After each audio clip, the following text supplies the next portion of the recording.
ठीक है बच्चों, अब आते हैं division of complex numbers. Division of complex number में क्या है कि suppose that we have a complex number z1। हमारे पास एक कॉम्प्लेक्स नंबर है z1। देखो, हमारे पास एक कॉम्प्लेक्स नंबर है z1, इसको हमने क्या बोला, a1 plus iota b1। And एक दूसरा कॉम्प्लेक्स नंबर है z2, इसको हमने बोला c1 प्लस आयोटा d1। ठीक है, वेयर Z2 जो कॉम्प्लेक्स नंबर है वो जीरो के इक्वल नहीं है। क्यों नहीं है जीरो के इक्वल? बिकॉज हम Z1 कॉम्प्लेक्स नंबर को Z2 कॉम्प्लेक्स नंबर से डिवाइड करेंगे।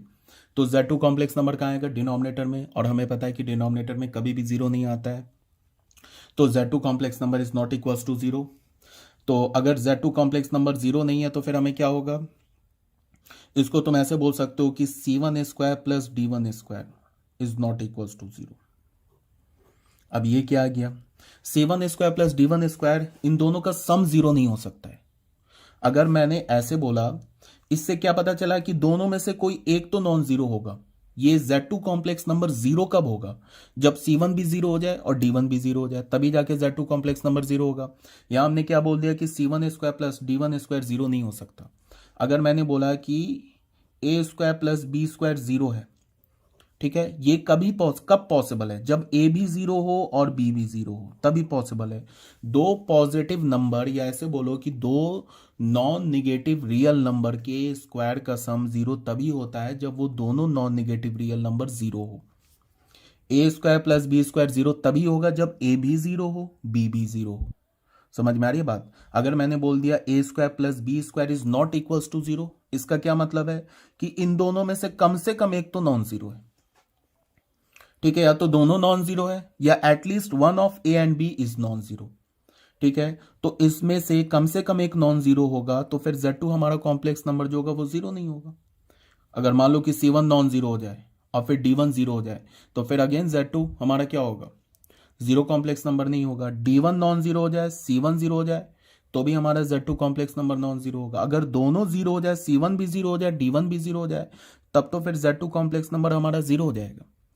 ये दोनों C1 और D1 साइमल्टेनियसली जीरो नहीं हो सकता। कोई एक जीरो हो जाए तो चल जाएगा, तो दोनों नॉन जीरो हो तो भी चलेगा। आई होप समझ में आ रहा होगा क्या बोल रहा हूं। मैंने क्या बोला? A square plus B square zero तभी होगा जब दोनों जीरो हो जाए।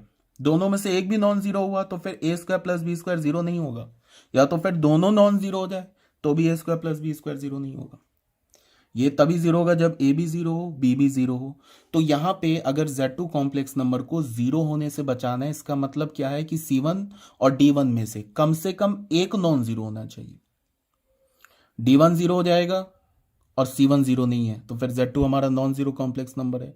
अगर C1 जीरो है, D1 जीरो नहीं है, तो फिर Z2 हमारा नॉन जीरो कॉम्प्लेक्स नंबर है। दोनों जीरो हो जाएगा, C1 एंड D1, तो Z2 हमारा क्या हो जाएगा? एक जीरो कॉम्प्लेक्स नंबर हो जाएगा। ठीक है, अब हमें करना क्या है कि Z1 कॉम्प्लेक्स नंबर को Z2 कॉम्प्लेक्स नंबर से डिवाइड करना है। इसको हम ऐसे भी बोल सकते हैं कि Z1 कॉम्प्लेक्स नंबर को Z2 कॉम्प्लेक्स नंबर के मल्टीप्लीकेटिव इनवर्स या रेसिप्रोकल से मल्टीप्लाई करना है। तो ये लिख दिया हमने Z1 हमारे पास क्या कॉम्प्लेक्स नंबर है? A1 plus iota B1। ठीक है, और 1/Z2 हमारे पास क्या कॉम्प्लेक्स नंबर है? C1 plus iota D1। और ये मैंने ऑलरेडी बता रखा है कि किसी भी कॉम्प्लेक्स नंबर का हम लोग रेसिप्रोकल कैसे निकालते हैं। ये तो हमने लिखा A1 प्लस आयोटा B1, ऐसे लिख लिया। इस कॉम्प्लेक्स नंबर का रेसिप्रोकल कैसे निकालेंगे?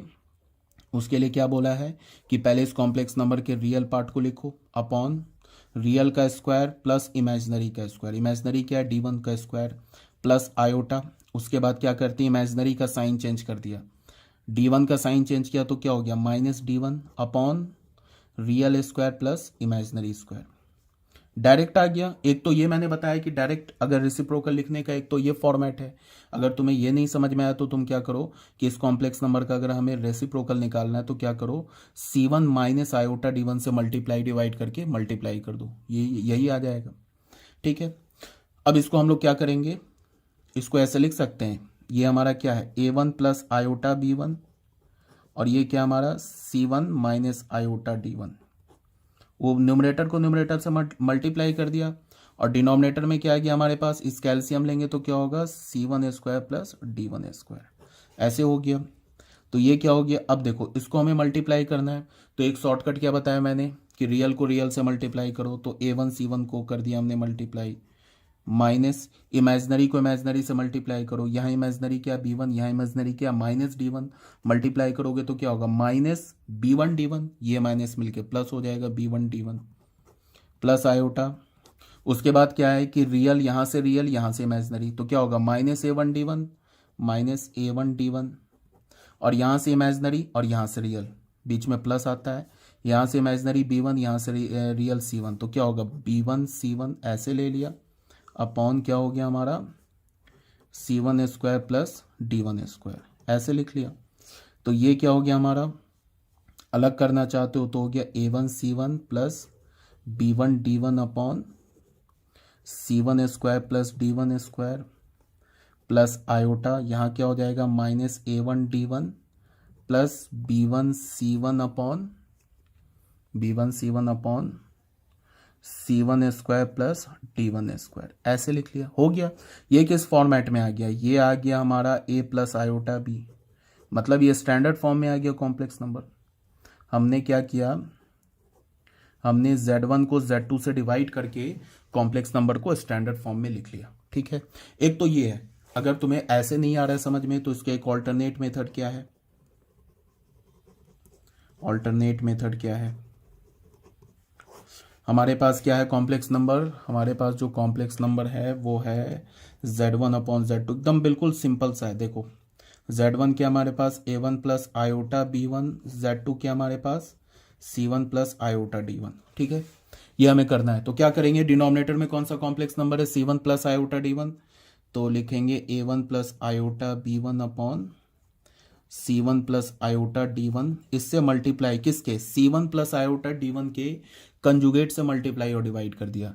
तो c1 प्लस आयोटा d1 का कंजुगेट क्या होगा c1 माइनस आयोटा d1, बस ये प्लस होगा तो यहाँ माइनस हो जाएगा, यहाँ माइनस होता तो यहाँ प्लस हो जाता, और ये क्या होगा c1 माइनस आयोटा d1 ऐसे लिख लिया। अब क्या हो गया, ये ऐसे हो गया ना, न्यूमरेटर न्यूमरेटर को मल्टीप्लाई किया, ये क्या हो जाएगा c1 minus iota d1, denominator denominator को मल्टीप्लाई किया तो क्या हो गया c1 प्लस आयोटा d1, और यहाँ क्या हो गया c1 माइनस आयोटा d1। ठीक है, अब न्यूमरेटर को मल्टीप्लाई करो, डिनोमिनेटर में तो फॉर्मूला बन गया a plus iota b, sorry a plus B into A minus B का फॉर्मूला बन गया a square minus B square वाला। तो ये क्या हो जाएगा बताओ, न्यूमरेटर को न्यूमरेटर से मल्टीप्लाई करेंगे। एक रास्ता तो बताया कि रियल को रियल से मल्टीप्लाई करो, माइनस इमेजनरी को इमेजनरी से मल्टीप्लाई करो, इस टाइप से एक बताया। अगर ये नहीं समझ में आ रहा है या नहीं याद हो पा रहा है तो तुम क्या करो, जैसे हम लोग रियल के केस में दो एल्जेब्रिक एक्सप्रेशन को मल्टीप्लाई करते थे ना, सेम लाइन पे तुम मल्टीप्लाई कर दो। क्या हो जाएगा, ये a1 को c1 से मल्टीप्लाई करो a1 c1, फिर a1 को माइनस आयोटा d1 से मल्टीप्लाई करो, क्या होगा माइनस आयोटा a1 d1, फिर क्या करो आयोटा b1 को c1 से मल्टीप्लाई करो तो क्या होगा आयोटा b1 c1, फिर ये प्लस आयोटा b1 को माइनस आयोटा d1 से मल्टीप्लाई करो तो प्लस माइनस तो माइनस हो गया, ये iota into iota, iota square हो गया, ये क्या हो गया b1 d1 ऐसे हो गया, अपॉन क्या हो गया a plus B into A minus B, A square minus B square, A का काम कर रहा है c1, A square minus B, तो b का काम कर रहा है आयोटा d1 का होल स्क्वायर ऐसे हो गया। तो ये क्या हो गया बच्चों, ये देखो ये हो गया a1 c1, आयोटा स्क्वायर क्या होगा -1, ये प्लस हो गया तो प्लस b1 d1। इस दोनों में से मैंने आयोटा कॉमन ले लिया, इस दोनों से मैंने आयोटा कॉमन ले लिया, तो क्या हो गया ये minus a1 d1 plus b1 c1 ऐसे हो गया। और ये डिनोमिनेटर में क्या बच गया c1 स्क्वायर, यहाँ आयोटा स्क्वायर क्या हो जाएगा -1, ये मिलके +1 हो जाएगा प्लस d1 स्क्वायर। मतलब सिंपल कुछ नहीं किया, न्यूमरेटर को न्यूमरेटर से मल्टीप्लाई कर दो, डिनोमिनेटर को डिनोमिनेटर से मल्टीप्लाई कर दो, तो हमें क्या मिल गया,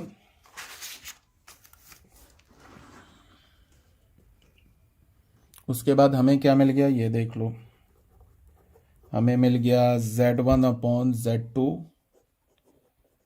z1 अपॉन z2 का वैल्यू हमें क्या मिल गया, यही मिला ना a1 c1 plus b1 d1 plus iota minus a1 d1 plus b1 c1 upon c1 square plus d1 square. इसको अलग अलग लिख लो, इसको लिख लो a1 c1 plus b1 d1 upon c1 square plus d1 square और यहाँ आयोटा लिख लो -a1 d1 plus b1 c1 upon c1 square plus d1 square.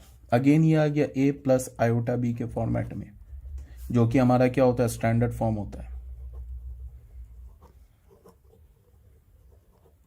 ठीक है, एक तो ऐसे तो मल्टीप्लाई कर लो, दूसरा शॉर्टकट भी बता रखा है। अगर तुम्हें दो कॉम्प्लेक्स नंबर को डायरेक्ट मल्टीप्लीकेशन आता है तो वैसे भी कर सकते हो। ठीक है बच्चों, ये हो गया हमारा डिवीजन ऑफ कॉम्प्लेक्स नंबर। उसके बाद कुछ आइडेंटिटीज है वो देख लेते हैं हम लोग।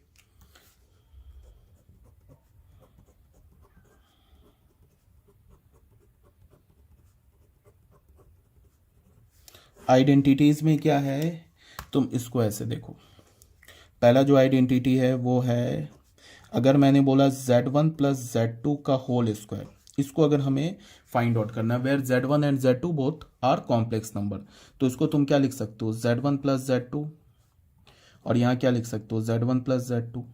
इसको मल्टीप्लाई करोगे तो क्या होगा, z1 को z1 से मल्टीप्लाई करो, z1 स्क्वायर, z1 को z2 से करोगे तो z1 z2, z2 को z1 से करोगे तो z2 z1, फिर z2 को z2 से करोगे तो z2 स्क्वायर। ये क्या हो गया, z1 स्क्वायर प्लस क्या हमने लिखा, z1 इंटू z2 को हम लिख सकते हैं z1 इंटू z2, बिकॉज हमें पता है ना multiplication of complex number is commutative. z1 into z2 लिखो या z2 इंटू z1 लिखो, एक ही बात है। तो इसको हमने लिख लिया z1 z2, फिर क्या लिख लिया, z2 स्क्वायर। अब ये देख लो क्या हो गया, ये तो z1 स्क्वायर हो गया, z1 z2 plus z1 z2, 2z1 z2 plus z2 square, ऐसे लिख लिया। तो फॉर्मूला हमारा आ गया z1 प्लस z2 का होल स्क्वायर आ गया। क्या हमारा पास आया formula finally, z1 plus z2 का whole square is equals to z1 square plus 2z1 z2 plus z2 square. ये फॉर्मूला आ गया। ये जो फॉर्मूला नहीं होता रियल नंबर के केस में, a प्लस बी का whole square, a square plus 2ab plus B square, same ये फॉर्मूला आ गया। सेकेंड केस में क्या है, अगर तुम लिखते हो z1 माइनस z2 का होल स्क्वायर, सेम चाहो तो तुम ऐसे प्रूव भी कर सकते हो। क्या आ जाएगा ये, z1 square minus 2z1 z2 plus z2 square. Third के केस में क्या होगा, अगर तुम z1 प्लस z2 का होल क्यूब करोगे तो a प्लस बी का होल क्यूब क्या होता है, a cube plus 3a square B plus 3ab square plus B cube. तो सेम फॉर्मूला से z1 प्लस z2 का होल क्यूब क्या होगा, z1 क्यूब प्लस क्या होगा, z1 cube plus 3z1 square into z2 plus 3z2 square into z1 plus z2 cube. इसको तुम ऐसे भी लिख सकते हो, z1 क्यूब को यहाँ रखा और z2 क्यूब को एक साथ कर लिया, और इस दोनों में से तुम 3z1 z2 कॉमन ले लो, तो यहाँ क्या होगा z1, यहाँ क्या बचेगा z2। एक ऐसे हो गया। ठीक है, ये एक इस फॉर्म में रख सकते हो, एक इस फॉर्म में रख सकते हो।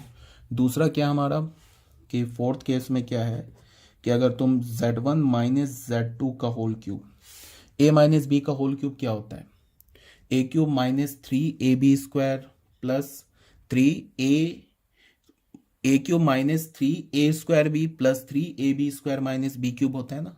तो सेम फॉर्मूला से क्या होगा, a क्यूब, a का काम कर रहा है z1 और b का काम क्या कर रहा है z2, तो a cube minus 3a square, तो z1 square into B plus 3a और b का होल स्क्वायर, ऐसे हो गया। फिर माइनस बी क्यूब, तो माइनस z2 का क्यूब। तो ये क्या, इसको ऐसे भी लिख सकते हो, z1 क्यूब और z2 क्यूब को एक साथ रख लो, तो z1 cube minus z2 cube, ऐसे आ गया। इस दोनों से ना माइनस 3z1 z2 कॉमन ले लो, तो यहाँ क्या बचेगा, प्लस का z1 और यहाँ क्या बचेगा, माइनस का z2। ऐसे हो गया कि ये ऐसे भी फॉर्मेट में लिख सकते हो, ऐसे भी फॉर्मेट में लिख सकते हो। ठीक है, उसके बाद 23 के बाद जो है हमारा 24 पेज नंबर, इसमें क्या है, कितने आइडेंटिटीज हमने लिख लिए, हमने लिख लिए 4 आइडेंटिटी। फिफ्थ आइडेंटिटी में क्या है, ऐसे लिखते हैं ना, z1 स्क्वायर माइनस z2 का होल स्क्वायर, ये होता है हमारा z1 minus z2 into z1 plus z2। ए स्क्वायर माइनस बी स्क्वायर क्या होता है, ए माइनस बी इंटू ए प्लस बी। सेम लॉजिक से z1 square minus z2 square क्या होगा, z1 minus z2 into z1 plus z2। ठीक है। जितने भी जो हमारे पास आइडेंटिटीज होते हैं ना, जैसे रियल के केस में a plus B plus C का होल स्क्वायर क्या होता है, A square plus B square plus C square plus 2ab plus 2bc plus 2ca। वैसे ही हमारा फॉर्मूला लग जाएगा z1 plus z2 plus z3 का होल स्क्वायर क्या होगा, z1 square plus z2 square plus z3 square plus 2 z1 z2 plus 2 z2 z3 plus 2 z1 z3, ऐसे बन जाएगा फॉर्मूला। ठीक है, तो बच्चों ये हो गया हमारा क्या, कुछ आइडेंटिटीज हो गए, और उसके बाद हमने डिवीजन सीख लिया, मल्टीप्लिकेशन सीख लिया, एडिशन सीख लिया, सब्ट्रैक्शन सीख लिया, प्रॉपर्टीज ऑफ एडिशन हो गया, प्रॉपर्टीज ऑफ मल्टीप्लिकेशन हो गया। अब आते हैं हम लोग modulus and conjugate of complex number. ठीक है बच्चों, modulus and conjugate of complex number में क्या है कि सपोज दैट हमारे पास एक कॉम्प्लेक्स नंबर है z a plus iota b। ठीक है, ये हमारे पास कॉम्प्लेक्स नंबर है, तो इसको हम क्या लिखेंगे, modulus of z। Modulus of z इसको हम कैसे डिनोट करेंगे, ऐसे लगा देंगे मॉड, ऐसे लगा देंगे z। ठीक है, इसको हम क्या बोलेंगे, मॉडुलस ऑफ z। और ये किसके इक्वल होगा, root under real of z square plus imaginary of z square, ये इसके इक्वल होगा। अगर ये हमने कॉम्प्लेक्स नंबर लिया z को, लिया a प्लस आयोटा b, तो रियल ऑफ z क्या हो गया हमारा a and imaginary of z क्या हो गया, b हो गया। ठीक है, तो यहां से इसका मॉड क्या हो गया, रियल स्क्वायर तो a स्क्वायर, इमेजिनरी स्क्वायर तो b स्क्वायर, तो मॉड ऑफ z फाइनली हमें क्या मिला, root under a square plus b square, which is always greater than equals to 0। तो किसी भी कॉम्प्लेक्स नंबर का जो मॉडुलस होता है वो क्या होता है, या तो 0 होता है या 0 से बड़ा होता है। दूसरी बात की root under a square plus b square क्या हमारा एक रियल नंबर है, मॉड ऑफ z जो है ना, ये हमारा क्या एक रियल नंबर है। ऐसे बोलो कि रियल नंबर है या बोलो कि प्योरली रियल नंबर है, z हमारा कॉम्प्लेक्स नंबर है। ठीक है, लेकिन किसी भी कॉम्प्लेक्स नंबर का जो मॉडुलस होता है वो हमेशा प्योरली रियल होता है, उसमें आयोटा कभी नहीं आता है। ठीक है, और जो मॉड ऑफ z क्या होता है, इसका आगे हम ज्योमेट्रिकल इंटरप्रिटेशन पढ़ेंगे, जब हम कॉम्प्लेक्स नंबर का पोलर फॉर्म पढ़ेंगे तो उसमें मैं बताऊंगा कि ज्योमेट्रिकली मॉड ऑफ z क्या रिप्रेजेंट करता है, उसको भी हम लोग आगे देखेंगे। बट अभी तुम्हें क्या याद रखना है कि किसी भी कॉम्प्लेक्स नंबर का जो मॉड होता है ना, वो हमेशा क्या होता है, एक रियल नंबर होता है। अब वो कैसा रियल नंबर होगा, वो या तो 0 होगा या तो 0 से ग्रेटर होगा, निगेटिव रियल नंबर नहीं होता है। एक तो ये बात हो गई। दूसरी बात क्या है कि हम ऐसे लिखेंगे, conjugate of z। Conjugate of z को हम ऐसे लिखते हैं, z पर एक बार ऐसे बना देते हैं, इसका मतलब क्या होगा, a प्लस आयोटा b उस पर एक बार, इसका मतलब क्या हो गया कि a प्लस आयोटा b का कंजुगेट। उसमें क्या करते हैं कि हम ना जो इमेजिनरी पार्ट है उसके साइन को चेंज कर देते हैं। यहाँ पे इमेजिनरी पार्ट का साइन क्या है, प्लस, तो उसको चेंज करके बना देंगे माइनस, तो ये क्या हो जाएगा, a माइनस आयोटा b। ठीक है, अब एक बार समझ लो, फॉर एग्जाम्पल देख लो, उसके बाद फिर आते हैं। हमारे पास एक z कॉम्प्लेक्स नंबर है 2 minus 3 iota, then find the modulus and conjugate. Mod निकालना है तो मॉड ऑफ z क्या होगा, root under real square, real of z का whole square plus imaginary of z का होल स्क्वायर, यही होता है मॉड z। तो रूट अंडर रियल क्या हमारा, इसका 2 है तो 2 का स्क्वायर, इमेजिनरी क्या यहाँ पे 3 नहीं है, -3 है, तो प्लस ऑफ -3 का स्क्वायर, तो 9 प्लस 4 क्या होगा, रूट 13। देख लो ये ग्रेटर देन इक्वल्स टू 0 है। अगर हम लिखेंगे कंजुगेट ऑफ z, इसका क्या मतलब हुआ, z का कंजुगेट, मतलब 2 माइनस 3 आयोटा का कंजुगेट। ये बच्चों देखो क्या लिखा है, 2 प्लस -3 इंटू आयोटा। इसका जो इमेजिनरी पार्ट है ना वो -3 है, +3 नहीं है। तो मैंने क्या बोला, कंजुगेट के लिए क्या करते हैं हम लोग, जो उसका इमेजिनरी पार्ट होता है उसका साइन चेंज कर देते हैं। अगर वो माइनस है तो उसको प्लस बना देंगे, प्लस है तो माइनस बना देंगे, यहाँ माइनस है तो इसको प्लस बना देंगे, तो 2 + 3 आयोटा होगी। ठीक है, बहुत सिंपल सा है। अब हम लोग क्या करेंगे, ये देखो, मान लो कि जनरल फॉर्म में हम लोग लेके चलते हैं। एक हमारे पास कॉम्प्लेक्स नंबर है 25, मान लो कि हमारे पास एक कॉम्प्लेक्स नंबर है z। z कॉम्प्लेक्स नंबर को हमने बोला a प्लस आयोटा बी। ठीक है, देखो z हमारे पास a प्लस आयोटा बी एक कॉम्प्लेक्स नंबर है, तो मॉड ऑफ z क्या होता है? मॉड ऑफ z होगा root under real square plus imaginary square, तो क्या होगा a square plus B square. ठीक है, यहां तक तो कोई प्रॉब्लम नहीं है। अब हम लोग क्या करते हैं कि z का और कंजुगेट ऑफ z क्या होगा? कंजुगेट ऑफ z होगा मतलब a प्लस आयोटा बी का कंजुगेट, ये किसके इक्वल होगा? a माइनस आयोटा बी के। ठीक है, ये भी कोई प्रॉब्लम नहीं है। अब हम लोग क्या करते हैं, 1/z लेते हैं, तो 1/z क्या होगा? z का रेसिप्रोकल या z का मल्टीप्लिकेटिव इनवर्स, वो क्या होगा? 1/a plus iota B. ये तो मैंने डायरेक्ट फॉर्मूला तुम लोगों को बता रखा है, क्या होगा? रियल लिखो upon real square plus imaginary square, plus लिखो आयोटा, इमेजिनरी का साइन चेंज कर दो upon real square plus imaginary square. तो इसको तुम क्या लिख सकते हो? a minus iota B upon root under, ये डिनोमिनेटर में एलसीएम लेंगे तो क्या होगा? a square plus B square. अब ये बताओ a माइनस आयोटा बी को क्या लिख सकते हैं? कंजुगेट ऑफ z लिख सकते हैं, और इसको हम क्या लिख सकते हैं? रूट ये a square plus B square को क्या लिख सकते हैं? Root under a square plus B square का होल स्क्वायर। ऐसे कोई प्रॉब्लम है? देखो ये स्क्वायर और स्क्वायर रूट कैंसिल हो जाएगा, तो हमें फाइनली क्या मिला? 1/z is equals to mod of conjugate of z upon root under a square plus B square का ऐसे होल स्क्वायर। इस कंजुगेट ऑफ z को तो रहने दिया, root under a square plus B square को क्या लिख सकते हैं? देख लो, mod of z, mod of z का स्क्वायर। तो फाइनली हमें क्या मिला? 1/z is equals to z conjugate upon mod z का होल स्क्वायर। अब क्रॉस मल्टीप्लाई कर दो, तो क्रॉस मल्टीप्लाई करोगे तो क्या मिलेगा हमें? z into Z conjugate is equals to mod z का होल स्क्वायर। ये एक इंपॉर्टेंट रिजल्ट आ गया। क्या रिजल्ट आया? किसी भी कॉम्प्लेक्स नंबर को अगर उसके कंजुगेट से मल्टीप्लाई करोगे तो वो किसके इक्वल होगा? मॉड ऑफ z का होल स्क्वायर, इसके इक्वल होगा। फॉर एग्जांपल देख लो, फॉर एग्जांपल कोई भी एक कॉम्प्लेक्स नंबर तुम z ले लो, मान लो -1 प्लस 3 आयोटा। ठीक है, अब मैं क्या करूंगा कि z और उसके कंजुगेट इसको मल्टीप्लाई करता हूं, तो z हमारा तो क्या है? -1 प्लस 3 आयोटा, और -1 प्लस 3 आयोटा का कंजुगेट ले लो।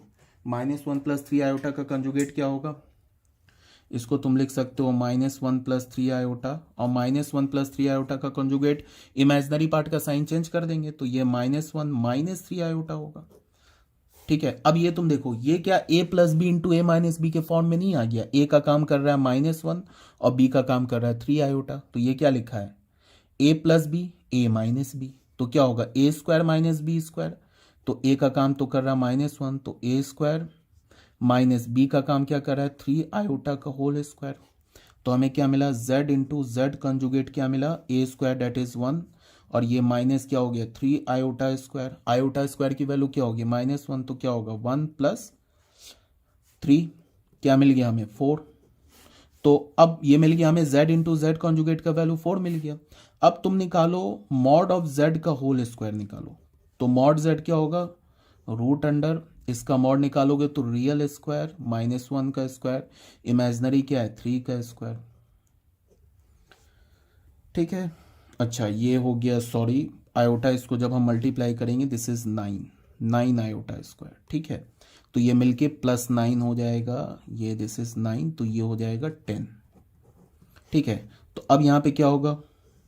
1, इसका स्क्वायर भी करेंगे, ये तो आया ना मॉड z, तो हमें मॉड z का स्क्वायर करना है, तो 1 + 9 इसका होल स्क्वायर करेंगे, तो क्या हो जाएगा? रूट अंडर 10 का square which is equals to 10।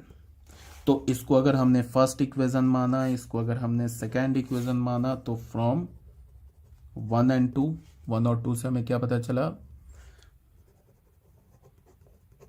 z into Z conjugate is equals to mod of z का होल स्क्वायर। ये तो मैंने एक पर्टिकुलर केस लेके प्रूव कर दिया, ये काफी इंपॉर्टेंट रिजल्ट है, याद रखना, ये एक इंपॉर्टेंट रिजल्ट है।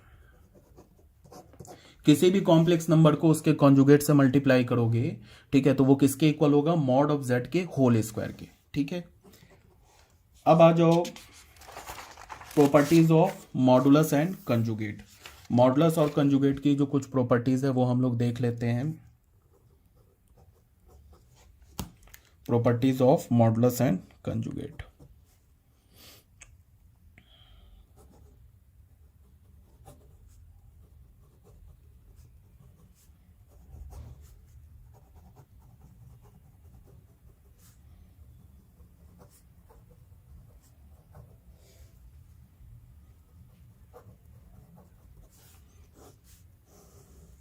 फर्स्ट प्रॉपर्टी क्या बोल रहा है कि किसी भी दो कॉम्प्लेक्स नंबर, पहले Z1 एक कॉम्प्लेक्स नंबर है, एक Z2 कॉम्प्लेक्स नंबर है, इन दोनों को पहले मल्टीप्लाई कर लो, उसके बाद जो आएगा मल्टीप्लाई करोगे भी तो एक कॉम्प्लेक्स नंबर आएगा, उसके बाद उसका कंजुग ये मॉड लो, या दोनों का अलग अलग मॉड लेके मल्टीप्लाई कर दो, बात बराबर है। मतलब आई समझ में बात कि Z1 और Z2 हमारे पास दो कॉम्प्लेक्स नंबर है, तो पहले तो दोनों को मल्टीप्लाई कर दो तो भी ये कॉम्प्लेक्स नंबर मिलेगा, उसके बाद दोनों का मॉड लो। ठीक है, मल्टीप्लाई करोगे तो कॉम्प्लेक्स नंबर मिलेगा, उसके बाद मॉड लो। या क्या करो कि तुम Z1 कॉम्प्लेक्स नंबर का अलग से मॉड लो, Z2 कॉम्प्लेक्स नंबर का अलग से मॉड लो, उसके बाद दोनों को मल्टीप्लाई करो, रिजल्ट सेम आएगा। चलो मैं एक इसको प्रूव करके एक एग्जाम्पल लेके दिखा दे रहा हूं। फॉर एग्जाम्पल देख लो, हमारे पास एक Z1 कॉम्प्लेक्स नंबर है कुछ भी -2 + 3 आयोटा, एंड एक Z2 कॉम्प्लेक्स नंबर है हमारे पास -1 - आयोटा। चलो ले लिया। तो अब इन दोनों को हम मल्टीप्लाई करते हैं, तो मल्टीप्लाई करेंगे तो Z1 × Z2 क्या होगा, -2 + 3 आयोटा क्या होगा, -1 - आयोटा। एक तो फॉर्मूला लगा दो, एक मैंने डायरेक्ट भी बता रखा है बिना फॉर्मूले के कैसे होगा।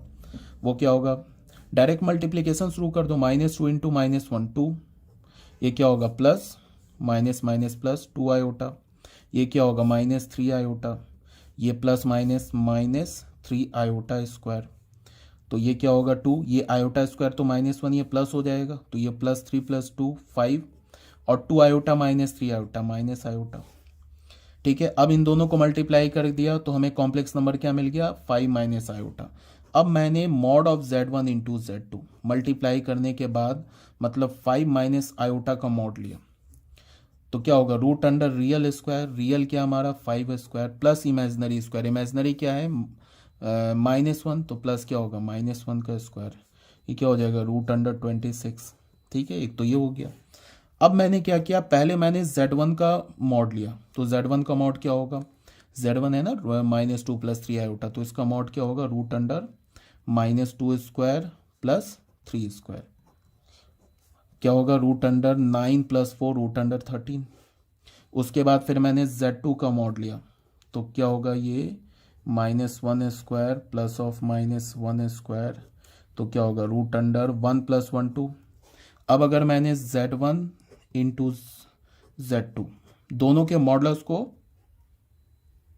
मल्टीप्लाई किया, तो दोनों के मॉडल्स को मल्टीप्लाई करोगे तो क्या होगा, इस पहले का मॉडल्स हमें क्या मिला है √13, और ये क्या मिला है √2, तो ये कंप्लीट स्क्वायर रूट में आ जाएगा, 13 × 2 क्या मिल गया हमें √26। अब तुम इसको देखो और इसको देखो, यहाँ से हमें क्या मिल रहा है, मॉड ऑफ Z1 × Z2, ये किसके इक्वल मिला, mod of Z1 × mod of Z2। इसका क्या मतलब है कि पहले हमने क्या किया, दोनों कॉम्प्लेक्स नंबर को मल्टीप्लाई कर दिया, मल्टीप्लाई करने के बाद हमें कॉम्प्लेक्स नंबर क्या मिला 5 - आयोटा, उसके बाद उसका मॉड लिया। ठीक है, तो 5 - आयोटा का मॉड लिया तो हमें क्या मिला √26। दूसरे केस में क्या किया हमने कि Z1 कॉम्प्लेक्स नंबर का अलग से मॉड लिया, देख लो, Z2 कॉम्प्लेक्स नंबर का अलग से मॉड लिया, और फिर दोनों के मॉड को मल्टीप्लाई कर दिया, तो फिर हमें क्या मिल गया √26, तो ये फॉर्मूला आ गया। ठीक है, समझ में आ रही होगी बात। ये हो गया फर्स्ट प्रॉपर्टी। सेकेंड प्रॉपर्टी में क्या है कि पहले तुम Z1 कॉम्प्लेक्स नंबर को Z2 कॉम्प्लेक्स नंबर से डिवाइड करो, और डिवाइड करने के बाद मॉड लो। ठीक है, या फिर तुम क्या करो कि पहले Z1 कॉम्प्लेक्स नंबर का मॉड ले लो, फिर Z2 कॉम्प्लेक्स नंबर का मॉड लो, और दोनों के मॉड को डिवाइड कर दो, बात बराबर है। बट यहाँ पे बस एक कंडीशन क्या होना चाहिए कि डिनोमिनेटर में जो मॉड ऑफ Z2 है ये 0 नहीं होना चाहिए। ये तो यूनिवर्सल केस है, डिनोमिनेटर में कुछ भी आए तो वो कभी 0 के इक्वल नहीं हो सकता। ठीक है, ये हो गई हमारी सेकेंड प्रॉपर्टी। थर्ड प्रॉपर्टी क्या है कि हम ऐसे नहीं लिखेंगे mod of Z1 plus minus Z2 is equals to mod of Z1 plus minus Z2। ये जो लिखा हुआ है अभी गलत लिखा हुआ है, अब मैंने नॉट इक्वल कर दिया, अब ये सही हो गया। मतलब क्या है कि Z1 ऐसे नहीं लिख सकते हम, ऐसे नहीं लिख सकते mod of Z1 plus Z2 का मॉड, मतलब mod of Z1 plus mod of Z2, ये गलत लिखा हुआ है। अब इसको मैंने नॉट इक्वल कर दिया, अब सही हो गया। या फिर हम ऐसे नहीं लिख सकते mod of Z1 minus mod of Z2 is equals to mod of Z1 minus mod of Z2, अभी गलत है, नॉट कर दिया तो सही हो गया। ठीक है, इसका मतलब क्या है कि प्रोडक्ट में हम क्या कर सकते हैं, दो कॉम्प्लेक्स नंबर को मल्टीप्लाई करके मॉड ले या अलग अलग मॉड लेके मल्टीप्लाई करें, रिजल्ट ट्रू होगा। डिवीजन में क्या कर सकते हैं कि पहले दो कॉम्प्लेक्स नंबर को डिवाइड करके मॉड ले या अलग अलग मॉड लेके डिवाइड करें, रिजल्ट ट्रू होगा। या किसी भी ऐसे एडिशन और सब्ट्रैक्शन में नहीं बोल सकते कि दो कॉम्प्लेक्स नंबर को पहले ऐड करके मॉड ले या अलग अलग मॉड लेके ऐड करें, ये गलत होगा। ठीक है, चलो मैं करके ही दिखा देता हूं तुम लोगों को, कंफ्यूजन से बचने के लिए एक करके दिखा देता हूं। पेज नंबर 27, एक हमने Z1 कॉम्प्लेक्स नंबर ले लिया 2 + 3 आयोटा एंड एक Z2 कॉम्प्लेक्स नंबर ले लिया हमने -1 - 4 आयोटा। तो Z1 + Z2 किया हमने, तो इसका मतलब क्या हो गया, 2 + 3 आयोटा कॉम्प्लेक्स नंबर को ऐड किया -1 - 4 आयोटा में। तो 2 - 1 क्या होगा 1, 3 आयोटा और यहाँ क्या होगा -4 आयोटा, तो क्या हो गया माइनस आयोटा। अब Z1 और Z2 को ऐड करने के बाद मॉड लो, इसका मतलब क्या होगा 1 - आयोटा का मॉड, तो रूट अंडर रियल स्क्वायर, तो 1 स्क्वायर, इमेजनरी क्या है -1, तो -1 स्क्वायर क्या मिलेगा हमें √2। अब हमने क्या किया, पहले Z1 का मॉड लिया, Z1 क्या हमारा 2 + 3 आयोटा क्या होगा ये 2 स्क्वायर प्लस 3 स्क्वायर, ये क्या हो गया रूट अंडर 9 + 4 13।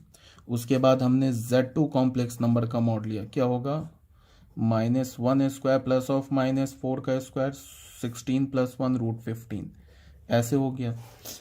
अब मैंने क्या किया कि Z1 complex number plus Z2 complex दोनों के मॉड को ऐड किया, तो क्या मिलेगा हमें √13 + √15, जो कि नहीं इक्वल है √2 के। इसका मतलब नहीं इक्वल है मॉड ऑफ Z1 + Z2 के, ये √2 ही तो है हमारा मॉड ऑफ Z1 + Z2, इसके इक्वल नहीं है। तो यहाँ से हमें क्या मिला कि Z1 + Z2 का मॉड, पहले दोनों को ऐड किया उसके बाद मॉड लिया, is not equals to mod of Z1 plus mod of Z2। Same line पे Z1 - Z2 का mod is not equals to mod of Z1 minus mod of Z2। ठीक है, ये याद रखना।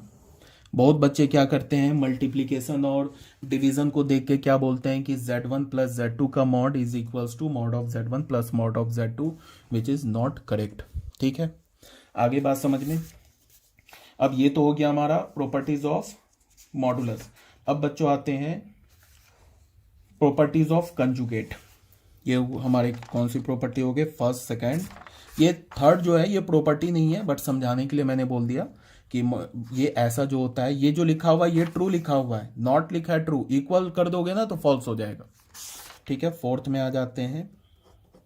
क्या बोल रहा है कि किसी भी दो कॉम्प्लेक्स नंबर को पहले मल्टीप्लाई कर लो, उसके बाद कॉन्जुगेट लो, या फिर क्या करो अलग अलग कॉन्जुगेट लेके मल्टीप्लाई करो, बात बराबर है। ठीक है, ये हो गया हमारा फिफ्थ प्रॉपर्टी। चलो एक बार मैं इसको प्रूफ करके, प्रूफ नहीं मैं एक एग्जांपल लेके दिखा दे रहा हूं। फॉर एग्जांपल देख लो, मान लो कि Z1 हमने कॉम्प्लेक्स नंबर ले लिया, प्रूफ भी कर सकते हो, Z1 की जगह ले लो A1 + आयोटा B1 और Z2 की जगह ले लो A2 + iota B2। Left hand side calculate कर लो, राइट हैंड साइड कैलकुलेट कर लो, देखना दोनों इक्वल आ जाएगा। यहां पे मैं एक पर्टिकुलर एग्जांपल लेके दिखा रहा हूं। Z1 को हमने लिख लिया -1 + 3 आयोटा एंड Z2 को हमने ले लिया -2 - 4 आयोटा। अब हमने क्या किया, Z1 × Z2 निकाला, तो क्या होगा -1 + 3 आयोटा और ये क्या होगा -2 - 4 आयोटा। एक तो तुम डायरेक्ट मल्टीप्लाई कर सकते हो, एक तो मैंने मल्टीप्लिकेशन का ये बता रखा है, फॉर्मूला बता रखा है किसी को भी यूज कर सकते हो। जैसे रियल को रियल से मल्टीप्लाई किया तो -1 को -2 से मल्टीप्लाई किया तो 2 हो गया, बीच में माइनस डाल दिया।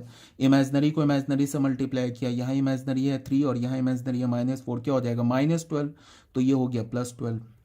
प्लस आयोटा दिया, यहाँ का रियल और यहाँ का इमेजनरी, तो यहाँ रियल है -1, यहाँ इमेजनरी है -4, मिलके क्या हो गया +4। अब बीच में आएगा प्लस, यहाँ का इमेजनरी यहाँ का रियल, तो 3 × -2 -6, ऐसे हो गया। तो डायरेक्ट आ गया रिजल्ट, क्या मिला हमें 12 + 2 14 प्लस आयोटा, ये क्या होगा 4 - 6 -2, तो क्या होगा 14 - 2 आयोटा। ये तो हमें मिला क्या Z1 × Z2। अब अगर हमने निकाला ना Z1 × Z2 का, sorry Z1 × Z2 complex number का कंजुगेट, पहले तो मल्टीप्लाई कर लिया फिर कंजुगेट निकाल रहे हैं, मल्टीप्लाई करने के बाद कंजुगेट निकाल रहे हैं, तो क्या होगा 14 - 2 आयोटा इसका कंजुगेट, तो क्या होगा ये 14 माइनस को प्लस कर दिया 2 आयोटा, इसको मान लो फर्स्ट इक्वेशन बोल दिया, ठीक है। उसके बाद हमने क्या किया,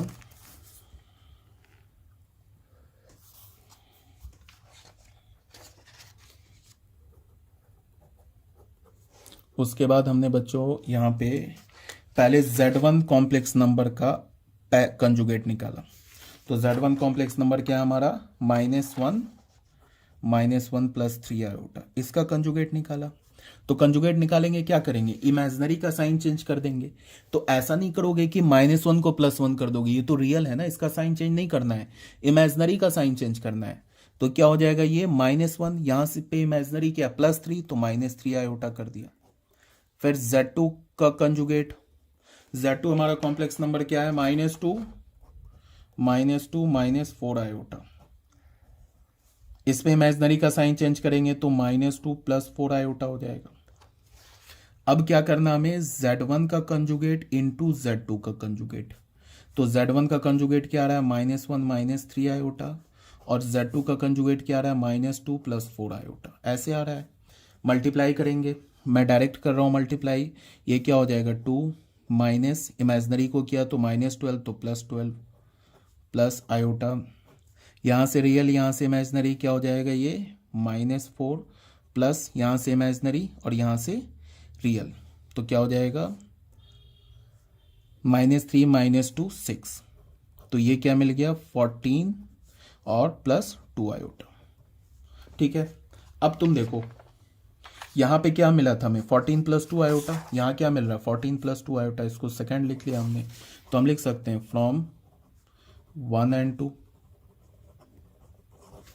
यहाँ से हमें क्या मिल रहा है देख लो ना, Z1 × Z2 पहले मल्टीप्लाई करने के बाद हमने कंजुगेट लिया तो क्या मिला हमें 14 + 2 आयोटा, अलग अलग कंजुगेट लेके मल्टीप्लाई किया तो भी मिला 14 + 2 आयोटा। तो इसको हम क्या लिख सकते हैं Z1 × Z2 conjugate is equals to Z1 conjugate × Z2 conjugate. ये तो मैंने एक वेरीफाई किया है, प्रूफ नहीं किया, प्रूफ भी कर सकते हो सेम लाइन पे। तुम Z1 को ले लो A1 + आयोटा B1 और Z2 को ले लो A2 + आयोटा B2, उसके बाद देख लो ये कैलकुलेट कर लो left hand side, right hand side calculate कर लो, देखना इक्वल आ जाएगा, ठीक है। ये बच्चों हो गया फोर्थ प्रॉपर्टी। फिफ्थ प्रॉपर्टी में क्या है कि अगर तुम किसी भी दो कॉम्प्लेक्स नंबर को डिवाइड कर लो पहले, उसके बाद उसका होल कंजुगेट लो, या अलग अलग कंजुगेट लेने के बाद उसको डिवाइड करो, रिजल्ट विल बी सेम। बस यहाँ पे ध्यान में हमें रखना चाहिए जो डिनोमिनेटर का कॉम्प्लेक्स नंबर है ना Z2 कंजुगेट, वो 0 नहीं होना चाहिए, ठीक है। किसी भी कॉम्प्लेक्स नंबर का कंजुगेट लोगे ना तो वो एक कॉम्प्लेक्स नंबर ही आता है। जैसे अगर किसी भी कॉम्प्लेक्स नंबर का अगर हमने मॉड ले लिया तो वो रियल नंबर आ जाएगा, ऐसे रियल नंबर भी कॉम्प्लेक्स नंबर है, ठीक है, but purely real complex number है। तो अगर मैं ये बोल रहा हूं कि किसी भी कॉम्प्लेक्स नंबर का कंजुगेट लोगे तो हमेशा क्या मिलेगा, कॉम्प्लेक्स नंबर ही मिलेगा, ठीक है। बट अगर किसी भी कॉम्प्लेक्स नंबर को तुम मॉड ले लोगे तो हमें क्या मिल जाएगा, प्योरली रियल कॉम्प्लेक्स नंबर, ठीक है। तो डिनोमिनेटर में ये जो है ना मॉड ऑफ Z2, ये भी एक कॉम्प्लेक्स नंबर है, ये 0 नहीं होना चाहिए, ये तो यूनिवर्सल रिजल्ट है, कभी भी डिनोमिनेटर 0 नहीं हो सकता, ठीक है। यहां तक आगे बात समझ में। अब क्या है कि तुम इसको ऐसे देखो, ये हो गई हमारी प्रॉपर्टी। इसका क्या मतलब है कि Z1 कॉम्प्लेक्स नंबर और Z2 कॉम्प्लेक्स नंबर पहले डिवाइड कर दो, उसके बाद कंजुगेट लो, या अलग अलग कंजुगेट ले लो। Z1 का अलग कंजुगेट ले लिया, ठीक है, और Z2 का अलग कंजुगेट ले लिया। अब दोनों के कंजुगेट को डिवाइड कर दो, रिजल्ट सेम आएगा। ये हो गया। चाहो तो तुम ऐसे करके एक एग्जांपल लेके प्रूफ भी कर सकते हो, वेरीफाई कर सकते हो। एक तो वेरीफाई कर सकते हो ऐसे कोई पर्टिकुलर केस लेके, या दूसरा क्या कर सकते हो कि Z1 को ले लो A1 प्लस आयोटा B1 और Z2 को ले लो A2 plus iota B2। Left hand side calculate करो, ये राइट हैंड साइड कैलकुलेट करो, देखना इक्वल आ जाएगा। ठीक है। 6th प्रॉपर्टी क्या है कि किसी भी दो कॉम्प्लेक्स नंबर को पहले ऐड कर दो, उसके बाद उसका कंजुगेट लो, या उसका अलग अलग कंजुगेट लेने के बाद ऐड करो, रिजल्ट सेम आएगा। ठीक है। ऐसी प्रॉपर्टी मॉडुलस में नहीं था। मॉडुलस में अगर ये मॉड की बात करेंगे तो ये इक्वल नहीं होगा, बट कंजुगेट के केस में इक्वल हो जाएगा। और 6 के बाद 7th प्रॉपर्टी क्या है कि किसी भी दो कॉम्प्लेक्स नंबर को पहले सब्ट्रैक्ट कर दो, उसके बाद उसका ये कंजुगेट लो, या पहले का कंजुगेट ले लो, दूसरे का कंजुगेट ले लो, उसके बाद सब्ट्रैक्ट करो, रिजल्ट सेम आएगा। ठीक है। ये दो प्रॉपर्टी मॉडुलस के लिए ट्रू नहीं है, बट कंजुगेट के लिए ट्रू है। इस दो को मिला के हम क्या लिख सकते हैं ऐसे, Z1 प्लस माइनस Z2 का conjugate is equals to Z1 conjugate plus minus Z2 conjugate. ठीक है। आई होप समझ में आ रहा होगा क्या बोल रहा हूं, इसको वेरीफाई कर सकते हो। ठीक है। अब ये हो गया हमारा। ठीक है बच्चों, हमने क्या किया कि एक्सरसाइज 5.1 से पहले जितने भी कॉम्प्लेक्स नंबर का जो थ्योरी था वो एक बार मैं तुम्हें दिखा दे रहा हूं। ये देख लो, यहां पे है ना, सॉरी, ये किसी स्टूडेंट का बुक है, मेरे पास तो कई सारे बुक रहते हैं। ये इसमें क्या है, ये मैंने कॉम्प्लेक्स नंबर बता दिया तुम लोग को, what is a complex number. ठीक है। उसके बाद अलजेब्रा ऑफ कॉम्प्लेक्स नंबर ये भी बता दिया तुम्हें, एडिशन ऑफ कॉम्प्लेक्स नंबर बता दिया। फिर क्या हो गया, difference of two complex number ये भी बता दिया। फिर मैंने क्या हुआ, ये multiplication of two complex number ये भी बता दिया। उसके प्रॉपर्टीज भी बता दिए क्या क्या होती है। उसके बाद division of two complex number ये भी बता दिया। उसके बाद पावर ऑफ आयोटा, ये तो स्टार्टिंग में ही बताया था कि आयोटा के पावर को जैसे positive integral power of iota, negative integral power of iota. Square root of negative real number को हम लोग क्या बोलते हैं, इमेजिनरी क्वांटिटी, ये भी ऑलरेडी बता रखा है। ठीक है। उसके बाद आइडेंटिटीज, ये भी हो गया हमारा। अब हम लोग क्या करेंगे, अब हम लोग करेंगे एग्जाम्पल 1 से स्टार्ट।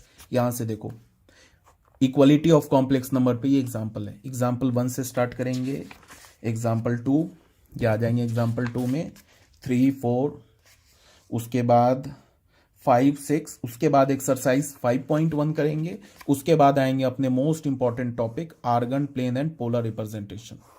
ठीक है। ये अब हम लोग स्टार्ट करेंगे, क्वेश्चन स्टार्ट करेंगे एग्जाम्पल 1 से नेक्स्ट वीडियो में। ओके।